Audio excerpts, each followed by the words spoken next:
Hi all, welcome to SHOWstudio's video review series. I'm SHOWstudio fashion editor Georgina Evans and I'm joined by SHOWstudio content editor Calum Knight. Hello. We're going to be talking about Halpern Spring Summer 20 Womenswear show. Halpern is one of those brands on the schedule that is all about the glamour. It's completely unique from other brands in the fact that it is old school Hollywood fantasia, and it's not necessarily a approachable high street brand like the Ports and the Marcos Almeidas we've been seeing this morning. It is full on beauty, glamour, drama. Even the setting, this one in particular, huge dropped chandeliers to about kind of eye length, massive chandeliers.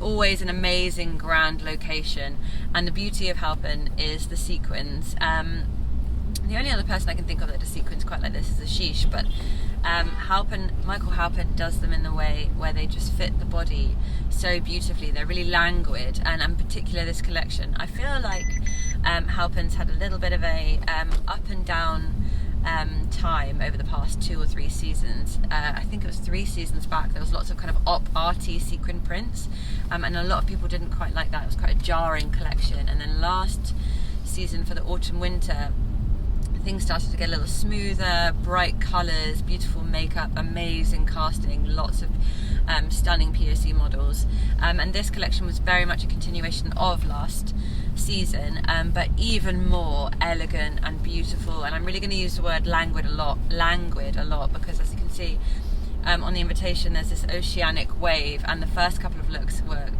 sequin embellished with this oceanic print in beautiful white, but not just the patterns.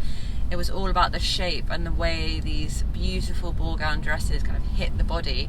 They just skimmed the waist so perfectly. The sleeves were puffball, which I love, and it kind of adds this almost 20s, 30s glamour to the collection that I really liked. And they puddled as well in that triple tulip skirting in some of the dresses, which I normally find a little bit difficult to read and not necessarily that approachable, because how flattering can that shape be, but actually incredibly.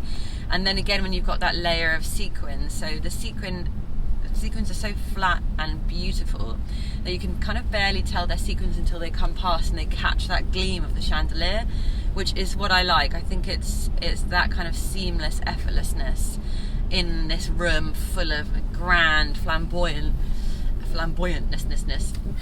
I think is so attractive about Halpern. Halpern, I don't know if it does necessarily so well in department stores, but the real sell for Halpern is the red carpet and the events. Celine Dion, Bella Hadid, it is so popular.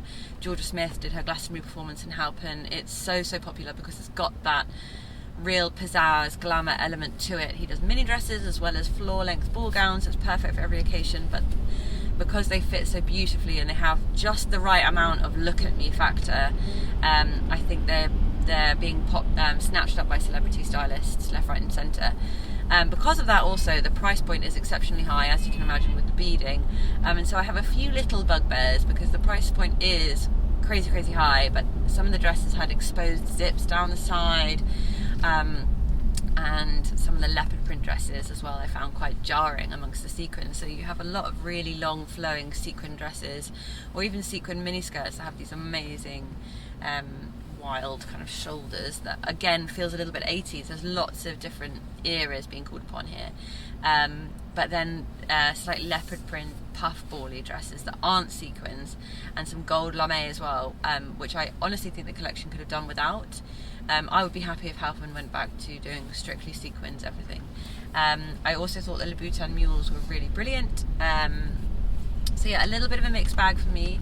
I really like the fact that it's so old school glamour. What was playing overhead as well was a lot of almost show tunes, and then into orchestral, what sounded like something I recognised from a ballet, maybe Tchaikovsky, but that's just pulled from the thin air there. I can't confirm that. So I love the glamour, and I really do think it has a space on the London schedule because it is so unique. But I'm interested to see who's wearing it and why in the coming kind of months and seasons. So a little bit of a mixed bag for me, I think. What about you, Cam?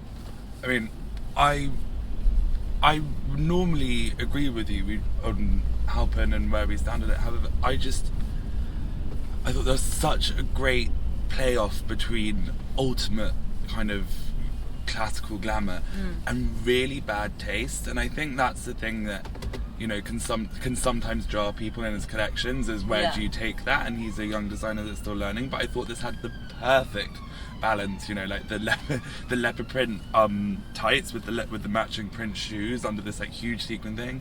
I thought it was quite fabulous, because that's just a styling thing, and you know, Georgia Smith won't wear that bed at Glasgow, I'm pretty sure.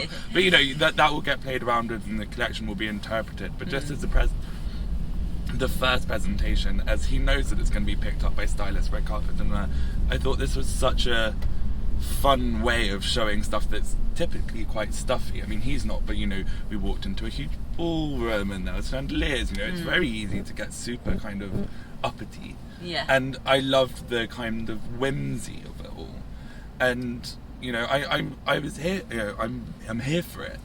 But all of that is only justified by the fact that he is such an incredible dressmaker, like, and his understanding of fabric and construction is just amazing. You know, I can just imagine him playing in his studio and creating those beats. I mean, I know you didn't like the gold lame, but the fabric really worked and gave that volume that he wanted, and I thought it was fabulous. Like, looking, there's some kind of mini dresses that almost imagine a big kind of sheet of fabric being folded in like origami, and then they explode and fan out, and God, just imagine, you can just imagine him playing on the cutting table or on the stand, just putting these together. And you know, I got that excitement from just seeing the clothes. I can't imagine what it's like being there in that studio. I'm wearing them. Yeah, I'm wearing them for sure, and feeling all of that craft and all of that, you know. And it's just really exciting to see, and it's something I miss on the menswear schedule. Not all menswear's like that, but you know, it is quite rare to find in London someone who is a dressmaker in that classical playing with fabric and with the body to make, you know, totally new or history shapes. Yeah, it's quite it is quite fabulous. It is quite fabulous. I mean, but it is. It is. I think it's interesting when you're talking about that kind of bordering on bad taste, but that really delicate balance. And actually, I think that's something that maybe the previous seasons were, the scales were teetering to one side or the other, and this season was a really good balance of both. But even like the music was like very classical at one point, and then it went into kind of 70s disco, and then some of it was a bit Diana Ross, which, I mean, you know, she's had a, you know, it's like all of it. She's quite glitterati. Yeah. But I feel like also because, you know, Donatella is obsessed with him, and he worked for her. And I think that Versace level of like gaudy, little bit bad taste, but still exceptional fabrications and amazing, is something that he's absolutely captured in this collection. For sure. Which I guess is a real testament to how far he's grown. Yeah. So impressed, I would say. Impressed. Congratulations, Michael, if you're watching. Please do let us know what you thought of the Halpern show. Comment down below if you're watching through YouTube. Give us a like. Chuck us a subscribe.